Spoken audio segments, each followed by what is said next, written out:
the news. I'm Shane Bigham. Chinese President Xi Jinping has called for stronger ties between China and France. He was speaking in a video message to a reception for the 60th anniversary of diplomatic relations. President Xi said China's ties with France are at the top of its relations with Western countries.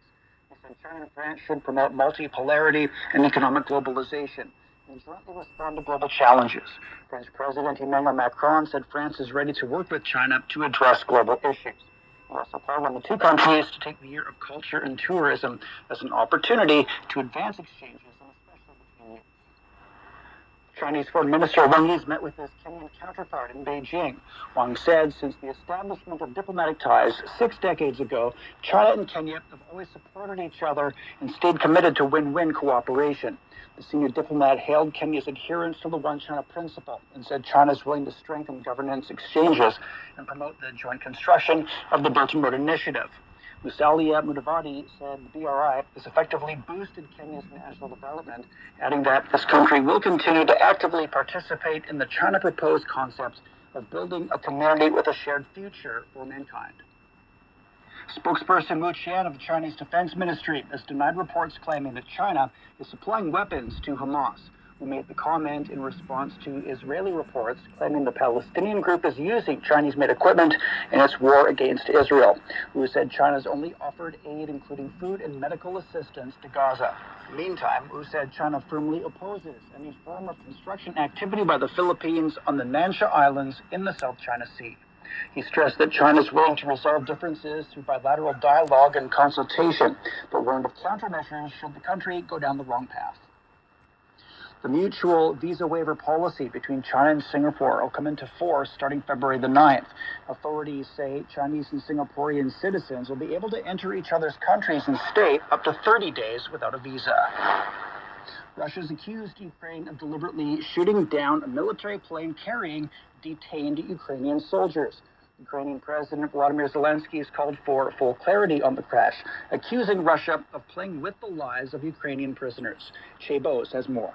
It was hit by an anti-air missile, or several missiles. It was part of a two-plane flight, according to Moscow, carrying prisoners of war which were due to be exchanged for Russian prisoners.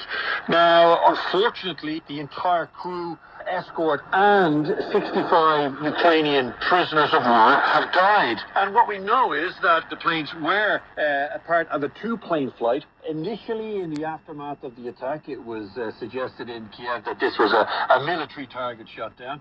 And in the aftermath of the attack, we've seen a change somewhat in the views on both sides regarding the actual events that took place. Kiev maintaining that they weren't now told of this movement of their military personnel. Russia maintaining that it was, and Sergei Lavrov, Russia's top diplomat, suggesting that this was a terrorist attack by the Ukrainian forces on Russian soil. A Japanese man's been sentenced to death for an arson attack at a Kyoto animation studio. The incident in 2019 killed 36 people and injured dozens more. 45-year-old Shinji Aoba pleaded guilty to the attack, but his lawyers had sought a later sentence on grounds of mental incompetence. The judges rejected this, ruling that Aoba knew what he was doing. The attack was one of the deadliest cases in recent decades and sparked national mourning in Japan. Airbus has unveiled its first global aircraft recycling project in southwest China. The Airbus Lifecycle Services Center in Chengdu is capable of handling a wide array of mainstream aircraft types and providing for the resale of reusable parts from retired aircraft. According to Airbus China, the country will become the world's largest aviation services market by 2042, with its market value climbing to around $54 billion. In tennis, China's top-ranked women's singles player has reached her first Grand Slam final at the Australian Open. Zheng Qinwen beat Ukraine's Diana Yastremska 6-4, 6-4 on Thursday, becoming the second Chinese player to reach the final after Li Na 10 years ago. The 21-year-old made her WTA debut in 2021, where she recorded the first win, defeating second seed Ludmila Samsonova in the first round. And that's the news. I'm Shane Bigham.